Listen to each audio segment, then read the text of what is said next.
I thought that my wife Helene and I had a better marriage than many other couples we knew. No cheating, no arguing, which were common among several others in our neighborhood, in one of the best areas just outside a Scandinavian county capital. We were in our mid-30s and had 2 kids. Helene worked full-time at an insurance company, but had got so much overtime in the last weeks that she had almost full-time. I worked as a construction engineer. Helen was still in good shape, and as she usually was well-dressed and kept her hair well done, she looked much younger than her 34, and as she was an easygoing character, she was popular both at the job and among her friends. I was still in hot love with her, and had always done my best to be a good husband during our marriage. But times were going to change, unfortunately, not for the better. During the last 5 weeks after Helene came back from a conference, our love life had been falling down to its lowest level since we met 10 years ago. It began with those worn-out expressions, usually used in jokes as headache and too tired after a hard day at the job. And then when I got too fed up by her increasing lack of interest for intimacy in the marital bed, I decided to take a time out from it. She never made any attempts to do anything about it. I think she didn't care. I had noted even some other minor changes in her behavior, such as shorter skirts, more makeup, and her hair done more often than before. I am not so stupid that I understood that something was wrong and began to search for clues but could not find anything. Of course, I accused her that something had happened at the conference, which got her to skip our marital intimacy and give all her love to some Casanova she met at the conference. She denied that anything had happened neither at any conference nor afterwards, and accused me to be paranoid because she worked hard to be promoted at her job. My question was, if she had to do her hard job in some jerk's bed, got her mad. I even tried to get her by surprise, and one day when she phoned me at my job about a problem she had with her car, I said, "Have you asked him?" She said no, and then shouted, "What the hell did you say?" "Just a joke, my love." I replied with a laugh, but had got my first little clue. One evening, when she had left her key ring on a bench in the hall, I noted an extra key on it. She usually had one for the house, one for the garage, and one for her car. When Helene took a shower after her jogging tour, I took the ring to my den, took several close-up photos of the unknown key with my digital camera, mixed some plastic padding, and took an imprint of its both sides. The next day, I went to a locksmith who told me that the key was a standard key to an apartment in an old house. No problem to do one after the imprints and the pictures. Thereafter, I tried another trick. One Wednesday morning, I told her that I must be away overnight, but went home at 7 o'clock in the evening without connecting her and telling her that my overnight stay was canceled. Now I got my first real clue. She had been dressed in a beautiful black short party dress for going out in the evening, which she didn't tell me when I phoned her at 3 o'clock. I pretended to be glad and told her, "Good news, my love. Didn't have to stay overnight. Are you going out, my love?" Then Helen's cell phone, which lay on a cupboard in the kitchen, rang, and as I stood closer, I took the call before she could take it and replied with a pretended feminine voice, "Hi." A male voice at the other end said, "Hello, darling, are you ready to go?" I got too angry to pretend to be Helen any longer and shouted, "Bug off, jerk! I'll castrate you!" The line got dead. Then I turned towards the now a bit pale Helen and told her, "Your boyfriend called me darling. Is the damn jerk by? However, I'm afraid he canceled your date." "Wrong number, of course, you silly rude idiot. You ought to know that my so-called boyfriend only exists in your dirty imagination," she replied. "Okay then. Where are you going tonight in that such outfit? If you've got a babysitter and the lover boy doesn't dare come and catch you, maybe you and I can go out to celebrate something." "We don't have anything to celebrate," she replied. "We can get something. What about a happy divorce?" "I don't go anywhere with you when you begin to yell about divorce without any reason at all. I intended to go to Lena for some gossip, but when you are such a jealous jerk, it's better I'll stay at home and never go out." I've never denied you to go anywhere. I only asked because I thought that a husband is allowed to know where his wife is going. And do you think that I'm such an idiot that I do believe you are dressed up and get your hair done when you are going to a neighbor for a gossip? You had a date with that damn jerk that has been having an affair with you since the damn conference. Please correct me if I'm wrong." Now she had begun to cry when she replied, "You are totally mad, really mad indeed. I don't go anywhere. I'm going to bed, and you can forget all your thoughts about anything in the bedroom for a long time. Pay the babysitter and send her home when she comes. Good night." Now I had got my clue and decided to find out who the damn jerk was before I kicked the cheating woman out of my house. Some men get excited and love their wives even more when they find her cheating and are happy getting sloppy seconds. But that's not my style. I was only disgusted. The next day, Thursday, I returned home after lunch with 2 cassette tape recorders I bought in the morning. An advanced model with a small but efficient microphone, which is easy to hide. They got activated by sound over a certain level and had a capacity for 2 hours of sound each. I hid one in the kitchen and another in the living room where she usually sat when she talked on the phone. I didn't bug the phone line because she knew that I used to tape my work calls when I was discussing measures and such things. Helen knew that, and therefore I expected her to use her cell phone. I even checked the ring binder where she kept her salary statements and found out that she had almost no paid overtime at all. That explained why she didn't need to invent any girls' night outs when she met him. She did it during the daytime and had always been at home before me, so I didn't have any clues. That afternoon, she was expected to be home about 1 hour before me, so she had time to talk on her phone if she wanted. When I came home, she was still angry about her yesterday evening fiasco and didn't say many words to me during the evening. At Friday lunch, I drove home and changed cassettes in the tape recorders and listened to those from yesterday. Nothing of interest in the kitchen, but better luck in the living room. No, I didn't go. Tony came home unexpected when I was dressed and almost ready to go. Tony took my cell phone and pretended to be me when he rang. Yes, Tony got mad and threatened to castrate him. No, he didn't dare to come. Thank God for that. Yes, he got nightmares the whole night. Yes, Tony can be very macho. No, he didn't do anything to me. No, Tony is good man. Yes, I love Tony. No, I can't skip him yet. Yes, I still love him very much. Yes, I love Tony too. Of course I love him. He is my husband and the father of my children. Yes. Now I regret that I have neglected Tony too much, so he got suspicious. Yes, I got a shock when Tony mentioned divorce. Yes, he accused me of cheating.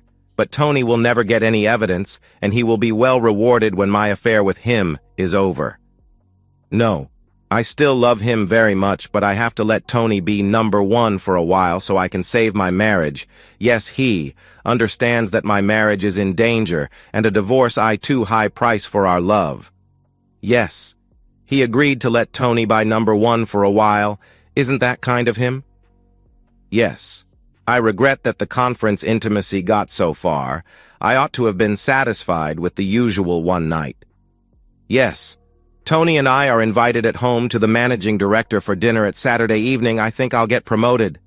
And then some crap about clothes and gossip about one of their friends who have got some problems with her cheating husband. What nonsense. Tony will get his share later, and he is my husband. Her lover allowed me to be my wife's number one for a while. And her usual one night was a confession of earlier cheatings. Yes, I'm still her humiliated husband, but only until I find out who in the hell her lover boy is. She did never say his name, which had been of great advantage for me. I phoned her on Friday after work and told her that the boys wanted me to join them for a beer and I would be home soon. I knew that Helen got angry because Friday evening used to be our family evening when we always did something extra together with the children. I didn't care. I left my car at the job, and together with 2 fellows, we went to a place which had a reputation as a single bar where I met Linda. She was rather nice and in her early 40s, married to a bus driver who was away on a 4-day tour to Poland with a soccer team. Linda was honest, and told me that the reason why we met in that bar was because her husband had lost his interest in intimacy.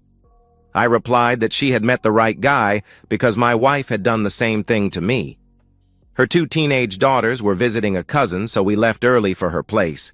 She had a nice home, and we sipped on a whiskey and listened to romantic music for a while when I slowly let my hand find its way under the hem of her skirt. She regarded it as the signal for the necking to begin and began to kiss me with an amazing intensity. Linda and I decided to have a quick date on Saturday afternoon. Helene pretended to sleep when I came home at 2:30 in the morning, and, to my great surprise, she didn't say anything at breakfast either. I guess that she didn't want to spoil her great day by arguing with me. Helene had no objections when I told her after lunch that I had to catch my car and do some errands at my office. I met Linda in town and took her to my office, where we had a good time at my desk. We agreed to see each other as often as possible. I was even more surprised when Helene tried to seduce me when we were dressing for dinner, which I rejected by, "I won't be number 2, sloppy seconds aren't good enough for me." I saw tears in Helene's eyes. I think she understood that her cheating had been too obvious to be accepted by me. At 6:30 in the evening, we rang the doorbell at the mansion of her managing director, Mr. Jensen, and his wife. After the usual welcome drink and some small talk, we were seated at the dinner table. Mr. Jensen had Helen to dinner lady, and I had Mrs. Jensen. There were even 3 other couples, a bald-headed man in his late 50s with a pretty wife in her mid-40s, a skinny short man, even in his 50s, with a wife of the same age, and a good-looking blonde man in his mid-40s. The blonde fellow had a very handsome wife, not over 40. They were probably some kind of semi-bosses at the insurance company. I observed them carefully to see if Helene paid any extra attention to any of them. She didn't. However, Helen had succeeded in making her very beautiful for that evening and was the belle of the party.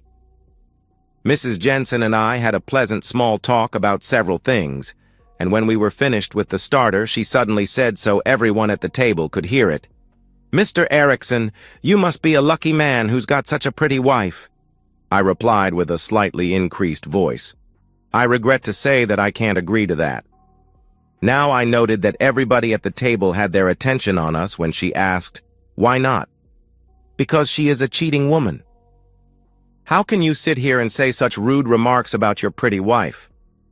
"She isn't any pretty wife. She is having an affair with some damn jerk behind my back." Now Helene got mad and reacted by shouting, "Shut up, idiot!" and throwing her half-filled glass of red wine against me. She missed me but hit Mrs. Jensen, who got mad and shouted, "I think your husband is right." Mr. Jensen asked Helene and me to leave their home as soon as possible. She could forget all her thoughts about promotion. Helen was swearing and cursing me the whole way home and didn't say a word to me during the Sunday. I understood that the final countdown for Helene's and my marriage had begun, and that she probably wanted her lover to comfort her already during the Monday after her terrible weekend, and after what crap she got at the job from her bosses for my behavior at the dinner. Therefore, I connected with my old acquaintance Ola, who used to be unemployed and free to do special missions if the payment got his interest. He had done some successful missions for my job now and then. He agreed to my suggestions, and I hired him to watch for Helene's car at her office parking and follow her when she left. Even if she left in some other car or walked away, his job was to tail her. I had guessed right. At 2:30, Ola rang and told me that Helene was away in her own car. 10 minutes later, I got information where she had parked and went into an apartment house, and I was on my way. During the time it took for me to drive there, Ola had knocked on doors in the house and pretended to collect money for the Red Cross. He had found the insurance company's name on a door to a small apartment where she was together with a man. I had made my preparations and had the spare keys to Helene's car and locked her steering wheel with a steel bar lock. Then I went into the house where Ola met me. During his visit to the apartment, he had left them a Red Cross saving box with a built-in microphone and radio sender. On Ola's radio, we could hear that he did his best to comfort her. She was sorry that her husband had found out about their affair, and now she was afraid of losing him. Then after a while, when we heard them begin doing the deed, I went in. I put my key in the apartment door lock, and to my great satisfaction, I could open it. Ola didn't want to be involved or able to witness anything, so he remained out. I made a rush into the bedroom and found the blonde guy who had been one of the guests at Helene's boss's Saturday evening dinner with Helene in my bed. I reached them before they made any attempts to rise up and hit him very hard in the face. A strange sound told me that his jaw joint had broken. He passed out and fell over the now shocked and crying Helene. I told her only, "Get that jerk to hospital." They were both stark naked and their clothes lay in a pile on the floor. I took the pile and went out. The whole operation had taken less than 30 seconds. Back at my car, I searched his clothes, found his valet, got his address, and went there.